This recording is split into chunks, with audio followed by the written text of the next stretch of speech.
Entrevistados, nuestros invitados Eugenio de Medina y Javier Barreda. ¿Cuál podría ser una primera lectura de estos resultados? Bueno, partidariamente es un golpe muy severo al Partido Aprista, de lo cual soy dirigente y no me exculpo de ninguna responsabilidad.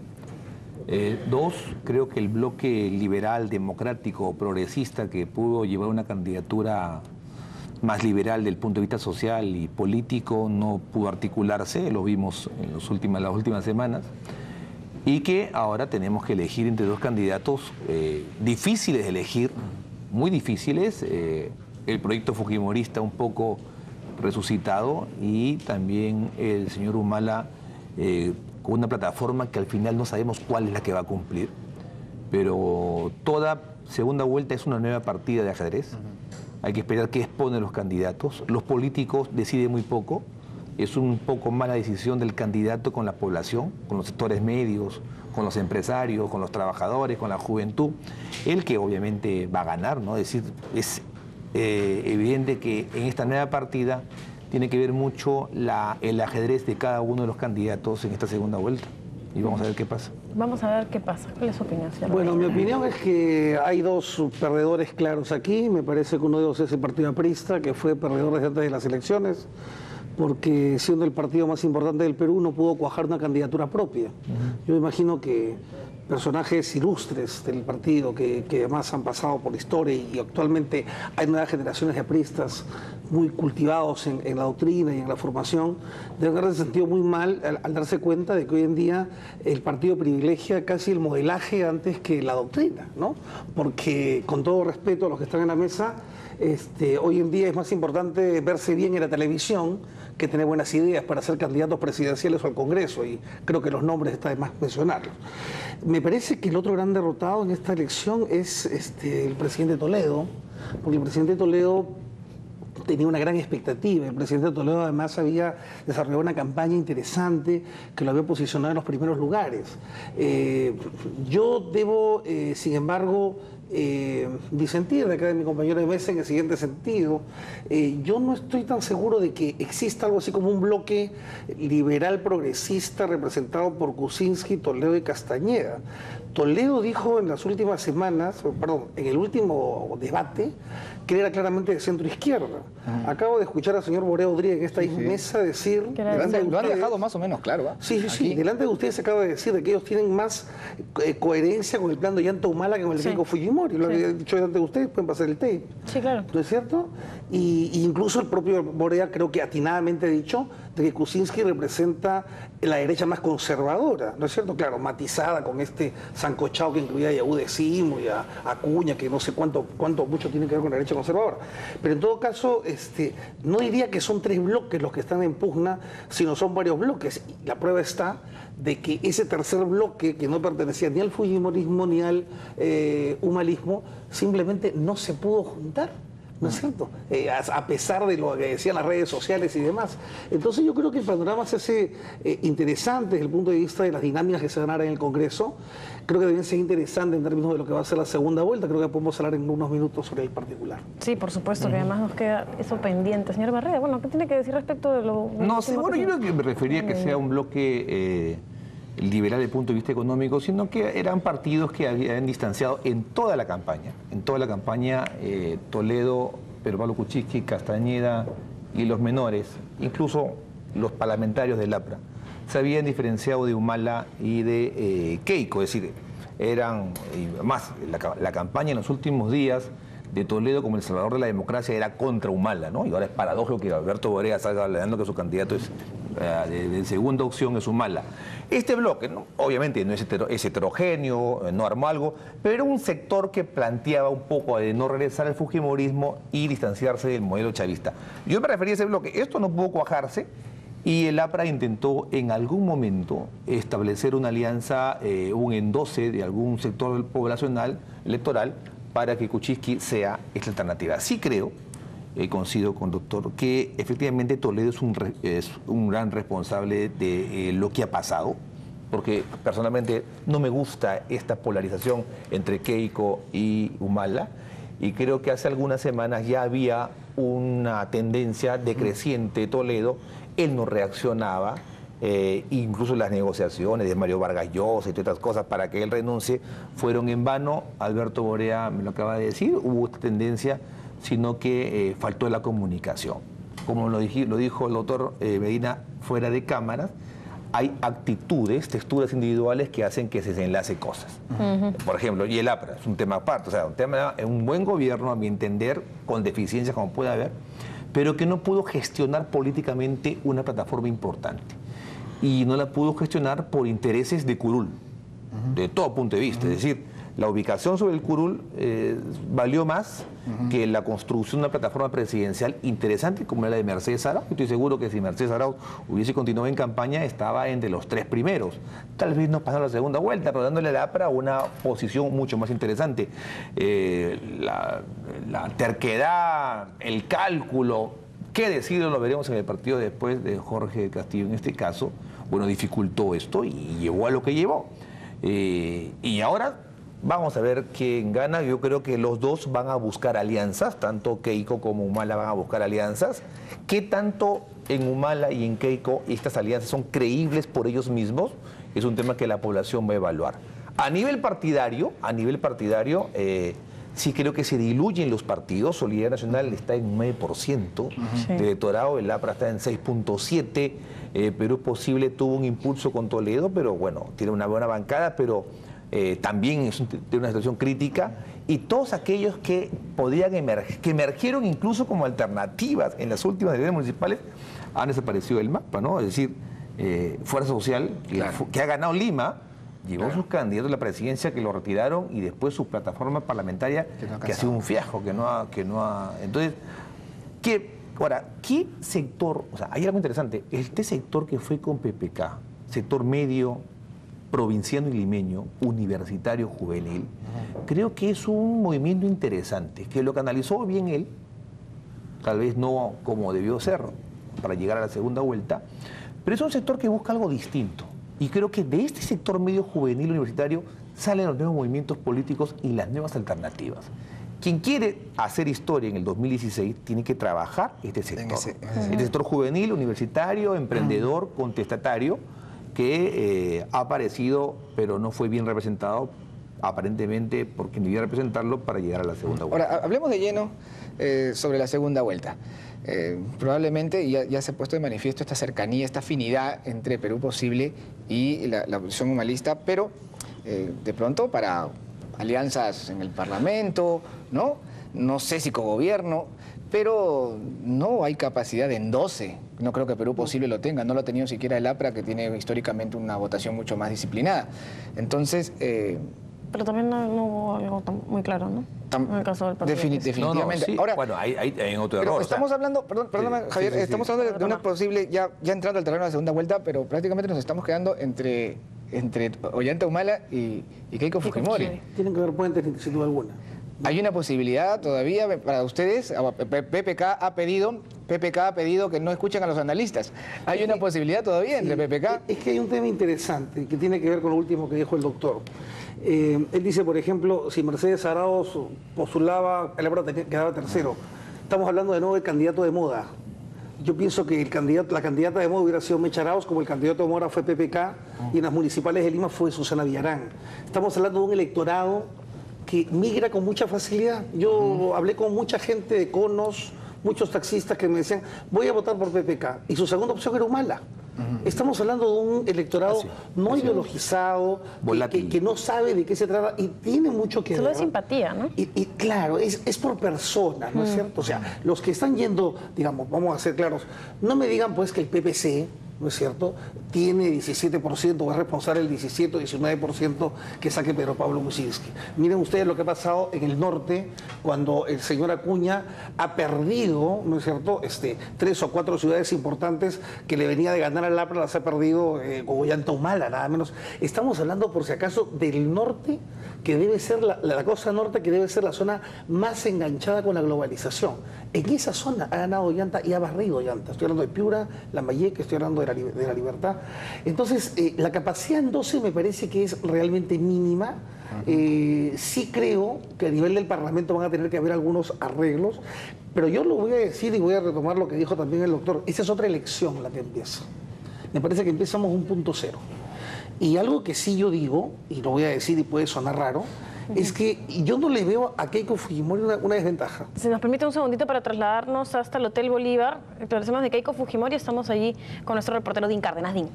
Seguimos entonces con Eugenio de Medina. Sí, yo decía simplemente que yo no veo tan débil a Keiko en la segunda vuelta y me voy a explicar por qué. No va a haber más de 8 o 7 puntos entre los dos, ¿de acuerdo? Y Keiko tiene voto duro. Lo ha demostrado. Ha hecho una campaña en la cual mantuvo el 20 y tantos % y lo va a mantener hasta el final. Ollanta también.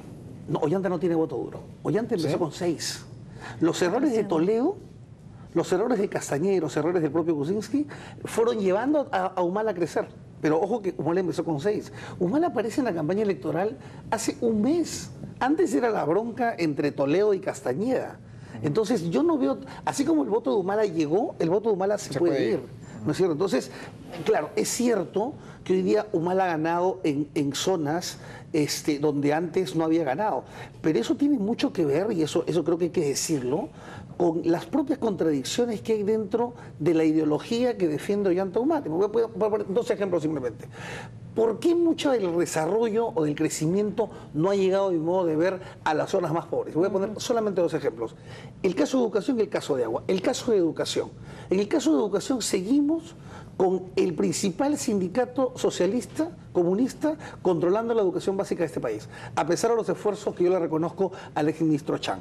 Entonces ellos dicen que hay que modernizar la educación, pero quieren mantener la anquilosada plana docente que responde a un criterio de que el sistema educativo debe responder a los intereses de los docentes y no los intereses de los alumnos. Segundo ejemplo es el agua. Dicen, la gente no tiene agua, pobrecita la gente. El Estado no tiene dinero para resolver el problema del agua, pero se oponen, por ejemplo, a las asociaciones público-privadas que podrían traer la inversión para resolver ese problema del agua. Entonces, en la propia lógica que sustenta el pensamiento del señor Humala y sus colaboradores, está la razón por la cual no se pueden resolver los problemas que él acertadamente critica. Entonces, creo que ahí tenemos algo que decirlo en voz alta, porque no es que, por ejemplo, el gobierno de García o el gobierno de Toledo no hayan generado redistribución. Ha habido redistribución. Y ha habido tanta redistribución que precisamente por eso es que se han bajado los índices de pobreza. Pero lógicamente los pasivos estructurales de pobreza que tiene el Perú vienen desde la época del virreinato. No vienen tampoco de la época de Fujimori, ni de la época del gobierno militar de Velasco, en el cual se inspira el señor Humala, y que fue un gobierno que sumó al país, hay que decirlo, en 3 décadas de postración, de la cual nos venimos a recuperar recién a inicio de los años 90. Entonces esos son los temas que no se están diciendo en voz alta. Por ahí se ha escondido el plan de gobierno oficial, pero ya estaba en la OMPE, y ahora el discurso quiere pasar por encima del plan de gobierno. Entonces yo creo que ahí hay temas concretos que no son la política del miedo, sino son la política de señalamientos concretos, de políticas que ellos quieren aplicar. El señor Borea me ha asustado hace un rato, él sí me da miedo realmente. O sea, me da miedo que gente pensante como el señor Borea, ¿no es cierto?, diga que coincide con el plan del señor Humala. Entonces coincide con las nacionalizaciones, coincide con el cambio de la Constitución, coincide con la presión a la prensa. A mí me resulta sinceramente preocupante que gentes vinculadas a un demócrata como el expresidente Toledo estén pensando en voz alta y en cadena nacional que es más factible y más digerible para su gente un plan como el del señor Humala. Que creo que es un antivoto muy fuerte contra Keiko Fujimori, ¿no? Un antivoto muy fuerte contra Keiko Fujimori. Eso es lo que más nos mencionaba mientras que escuchábamos y veíamos el meeting, decía eso, ¿no? Sí. Ustedes son bastante jóvenes y de repente no han vivido esta época. Yo ya estoy llegando al medio siglo en poco tiempo y les puedo decir que yo ya estoy realmente cansado de los antivotos en el Perú. Durante mucho tiempo acá se manejó el voto antiaprista. El antiaprismo le hizo al Perú más mal que el aprismo. ¿De acuerdo? Y así ha habido diferentes antis. Ahora tenemos y yo no soy aprista, por si acaso. Se ha hablado del antifujimorismo, o se busca siempre un fantasma, el antineoliberalismo. Por Dios santo, o sea, ¿cuándo vamos a entender que las políticas públicas que realmente importan son las que generan los resultados positivos? Y las políticas públicas negativas son las que generan más pobreza y más postración, como por ejemplo las que defiende el señor Humala, que las defiende el señor Chávez, el señor Noriega, el señor Morales, que son no precisamente líderes de países que son prósperos, sino de países realmente a la cola del desarrollo. Esos son hechos concretos que debieran responderse. Señor Barrera. Sí. Sí, ahora, un tema que lo ha dicho bien el señor de Medina, es lo siguiente, ¿no? Humala ha ganado en regiones que en el 2006 contra Humala le dieron el triunfo a Alan García, que es Piura, Lambayeque, La Libertad, donde el empleo ha crecido en forma considerable, donde hay nuevas clases medias, muy progresistas, emprendedoras. Ahí ha ganado Humala. Y es un interrogante a los analistas, a los políticos, y que se esperaba que dé ese impulso del norte el paso a Kuczynski a la segunda vuelta, que fue el cálculo un poco que se tuvo. Otro aspecto, la política del 12 fracasó a todo nivel. Nosotros hemos podido, tal vez, cuando uno ve la lista parlamentaria del APRA y la de Humala en Keiko, perdón, la de PK en parlamentaria, ve que hay un 4 o 5 que sí pudo irse y que se ha ido, a mi entender, o de PK, pero insuficientemente. Pero el señor Acuña, un líder regional que se jactaba de haber ganado al APRA del Norte, no ha endosado absolutamente nada. ¿Y por qué? Por un tema nocivo en el sistema político, que es este voto preferencial. ¿Qué ha pasado? Ha habido candidatos que ya en una lista parlamentaria definida de quien sea, Toledo, Kuczynski, Solidaridad, hacen el trabajo por ellos para ir al Parlamento. Entonces se rompe el debate programático, que es importante para que la gente se instruya en política. Entonces tenemos que los Acuña hacen campaña por ellos, salen al Congreso, pero no hacen campaña por el PK. Y así sucesivamente. El otro aspecto, el de la educación, que es bien importante lo que se ha referido. Y ahí ha pasado un ejemplo de trasvase del voto levantado por Toledo hacia Humala. ¿Qué propone Toledo criticando al gobierno? Que estaba en contra de la evaluación magisterial y que él iba a elevar el sueldo a todos los profesores. Obviamente, esa reivindicación, dice un expresidente, que a la vez te dice que los precios no van a subir y subieron en la época de Toledo. Entonces, toda esa carga de lo que no se podía controlar en un gobierno democrático y con un sistema como el nuestro, se lo jala Humala como una alternativa. O sea, Toledo trabaja para Humala, levanta banderas irracionales de reivindicativas y las toma Humala. Esa es la responsabilidad de Toledo en esa elección. Y ahora es paradójico, yo no todavía he definido la opción, además soy cuadro de un partido y tengo que definir en función al partido, pero es paradójico que el señor Borea, lo he escuchado, como primera reivindicación dice, ahora me voy con Humala porque considero que su plan de gobierno es el mismo o parecido al de Perú Posible. Ojo con eso, o sea, pero si los últimos días de la campaña de Toledo eran contra Humala, era El Salvador contra Humala. Contra el pasado. Y contra el pasado, etcétera, ¿no? Entonces yo creo que ese es un aspecto que hay que ver. Tercer elemento, la política es antropomórfica en el Perú, creo que más que en otro país. Es decir, Susana Villarán ganó en Lima, por ella. Fuerza Social quedó en nada.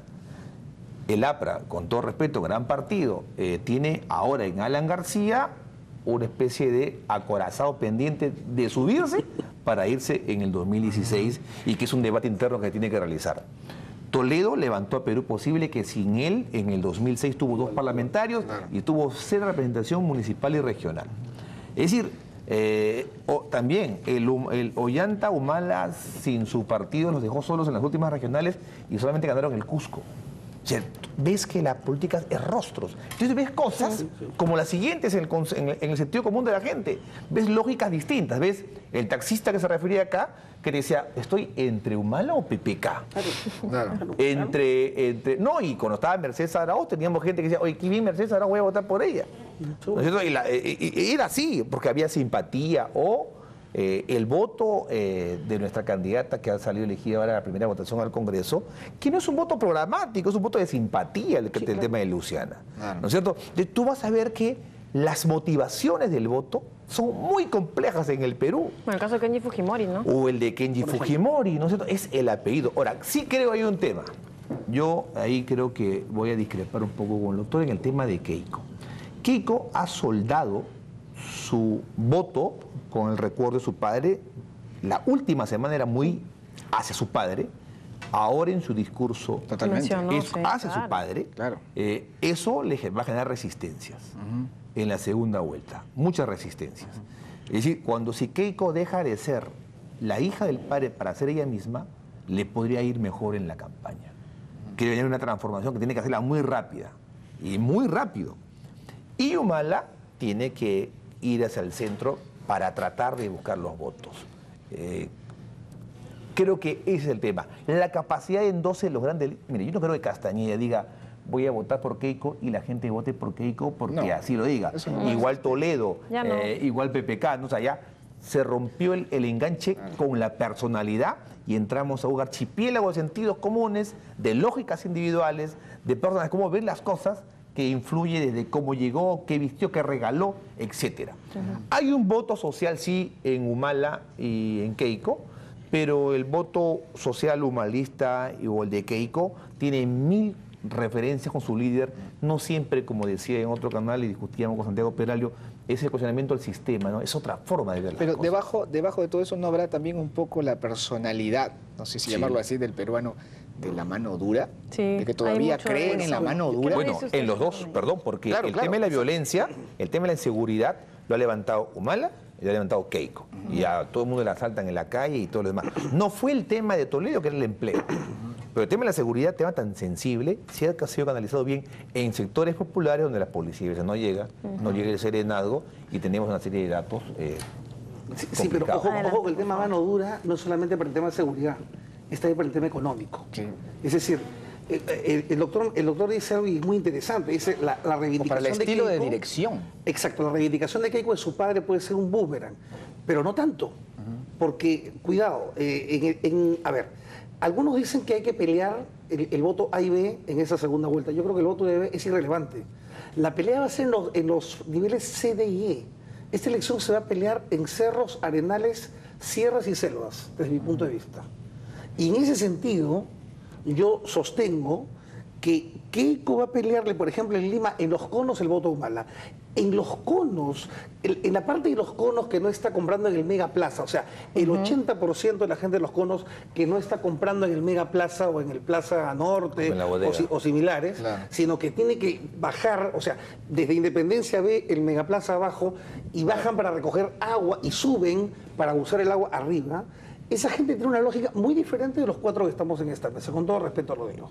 Y para esa gente, la mano dura también significa quién me pone agua en una semana.